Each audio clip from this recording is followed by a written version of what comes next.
અને મને જે ક્લાયન્ટો મળવા આવેલા હતા એમાંના અડધાથી વધુનો એક જ સવાલ હતો, સાહેબ અમારો B1 B2 વિઝાનો ઇન્ટરવ્યૂ હવે થોડા દિવસમાં છે અને ઇન્ટરવ્યૂમાં અમને શું સવાલો પૂછવામાં આવશે?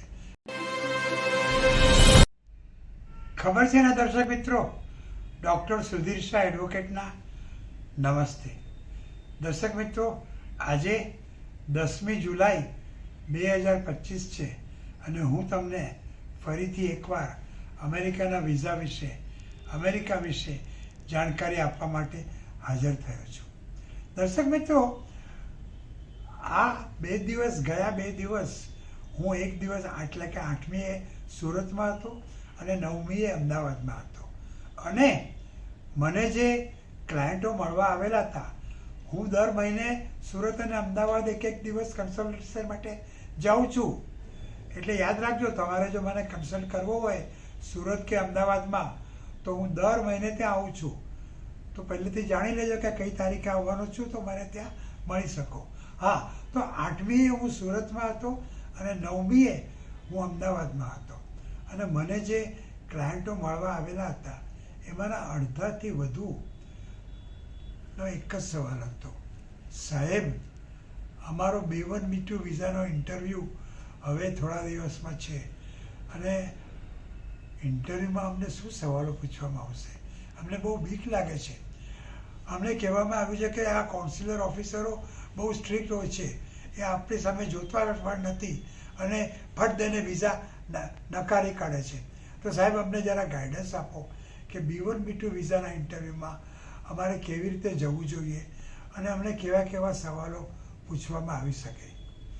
તો દર્શક મિત્રો, પહેલાં તો એક વાત જાણી લો કે આ કોન્સ્યુલર ઓફિસરો તમારા દુશ્મન નથી. તેઓ તમને છેક અમેરિકાથી અહીં ઇન્ડિયામાં વિઝા આપવા માટે આવ્યા છે. એ લોકો ફક્ત એટલું જ જાણવા માગે છે કે તમે અમેરિકામાં જઈને અમેરિકાને નુકસાન પહોંચાડો એવી વ્યક્તિ નથી ને? તમે ત્યાં જઈને બોમ્બ ફોડવા નથી માગતા ને? તમે જે પ્રકારના વિઝાની માગણી કરો છો એને લાયક છો કે નહીં? અને તમે થોડા સમય માટે જવું છે એવું જણાવીને અમેરિકામાં પ્રવેશીને પછી ત્યાં કાયમ રહેવા નથી ઈચ્છતા ને? આટલું જ તેઓ જાણવા માગે છે. એટલે તમે જો જરાક પણ ગભરાટ રાખ્યા સિવાય હસતા મુખે કોન્સ્યુલર ઓફિસર આગળ જશો અને એની આંખ જોડે આંખ મેળવીને, એટલે કે આઈ કોન્ટેક્ટ કરીને સ્વસ્થતાપૂર્વક એમણે પૂછેલા સવાલોના ટૂંકા અને ટચ પણ સંપૂર્ણ જવાબો આપશો તો તમને વિઝા જરૂરથી મળશે. B1 એટલે બિઝનેસમેનો માટેના વિઝા અને B2 એટલે ટુરિસ્ટો માટેના વિઝા. આ બંને વિઝાની હેઠળ જે કાર્ય કરવાનું છૂટ મળે છે એ લગભગ સરખી હોય છે અને એટલે જ આ B1 B2 વિઝા એક સાથે આપવામાં આવે છે. તમે બિઝનેસ વિઝાની માગણી કરો તો પણ તમને B1 B2 આપશે. તમે ટુરિસ્ટ વિઝાની માગણી કરો તો પણ તમને B1 B2 આપશે. અને હમણાંથી તો જો કોન્સ્યુલર ઓફિસરને લાગે કે તમે યોગ્ય વ્યક્તિ છો અને એક કરતાં અનેક વાર અમેરિકામાં જવા ઈચ્છો તો એઓ તમને 10 વર્ષના મલ્ટી એન્ટ્રી વિઝા પણ આપે છે.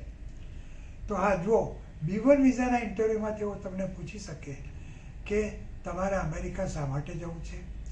તમે અહીંયા શું બિઝનેસ કરો છો? અમેરિકામાં તમારે કોને મળવું છે? એ વ્યક્તિ જોડે તમે શું વાટાઘાટો કરવાના છો? એમને મળવા માટે એપોઇન્ટમેન્ટ લીધેલું છે? તમે એમની જોડે જે વાતચીત કરવા માગો છો એ તમે ટેલિફોન પર, મોબાઈલ ઉપર કે પછી વોટ્સઅપ ઉપર કે પછી ફેસબુક ઉપર તમે કરી ન શકો? તમારી કંપની તમને ત્યાં શું કામ મોકલે છે? તમે ત્યાં કેટલા દિવસ રહેવા માગો છો? ક્યાં રહેશો? ક્યાં ક્યાં જશો? અમેરિકાની અંદર કેવી રીતે એક જગ્યાએથી બીજી જગ્યાએ જશો? એક શહેરમાંથી બીજા શહેરમાં જશો? તમારું ત્યાં રહેવાનો ખર્ચો કેટલો આવશે? અમેરિકામાં તમારું કોઈ સગું વાળું રહે છે? તમારા માટે કોઈ ગ્રીન કાર્ડનું પિટિશન દાખલ કર્યું છે? આ પહેલાં તમે અમેરિકાના વિઝાની અરજી કરી છે? તમે કેનેડાના PR વિઝાની અરજી કરી છે? તમે બીજા કોઈ દેશના વિઝાની અરજી કરી છે? તમે તમારા દેશમાંથી એટલે કે ભારતમાંથી બહાર બીજા કોઈ દેશમાં ગયા છો? અને છેલ્લે કદાચ તે લોકો તમને એવું પણ પૂછશે કે મને એક એવું કારણ દેખાડો કે જેથી મને ખાતરી થાય કે તમને આપવામાં આવેલો સમય પૂરો થતાં ભારત પાછા આવશો. તમારે દેખાડી આપવાનું રહેશે કે તમારા ભારતમાં કૌટુંબિક અને નાણાકીય સંબંધો એટલા ગાઢ છે કે એ સંબંધો જ તમને તમારો વિઝા માટે અમેરિકામાં રહેવા માટે આપવામાં આવેલો સમય પૂરો થતાં અહીં પાછા ખેંચી લાવશે. તો દર્શક મિત્રો, આટલું જો તમે ધ્યાન રાખશો અને સ્વસ્થતાપૂર્વક જશો, મોં પર ગભરાટ નહીં લાવો, તો તમને વિઝા જરૂરથી મળશે. અને હા, પોશાક જરા જો બિઝનેસ વિઝાની અરજી કરતા હો તો બિઝનેસમેન જેવો જ પહેરીને જજો. અને કોન્સ્યુલર ઓફિસરને મળો કે તમે એને ગુડ મોર્નિંગ કે ગુડ આફ્ટરનૂન કહેજો. આઈ કોન્ટેક્ટ જરૂરથી મેળવજો, કારણ કે જે વ્યક્તિ સામેવાળાની આંખમાં આંખ પરોવીને વાત કરતી હોય એ જૂઠું બોલી નથી શકતો. એટલે જો તમે આઈ કોન્ટેક્ટ કરશો તો ઓફિસરને એની ખાતરી થશે કે તમે જૂઠું નથી બોલતા. અને બને ત્યાં સુધી અંગ્રેજીમાં જ ઇન્ટરવ્યૂ આપજો. તો આ બધું કરશો તો તમને વિઝા મળશે. અને B2 વિઝા વિશે હું તમને જાણકારી હવે પછીના મારા આ કાર્યક્રમમાં આપીશ. તો અમેરિકા જવું હોય, B1 B2 વિઝા મેળવવા હોય, બિઝનેસ માટે ત્યાં જવું હોય તો આ જાણકારી તો મેં તમને આપેલી જ છે. પણ આ સિવાય તમને અમેરિકાના વિઝા વિશે કોઈ બીજા પ્રશ્ન મૂંઝવતા હોય તો ડોન્ટ ટેક ટેન્શન, મેં હું ના. અને મારો મોબાઈલ નંબર છે 9820419469 અને મારું ઈમેલ એડ્રેસ છે sudhirsha1940@gmail.com. નમસ્તે.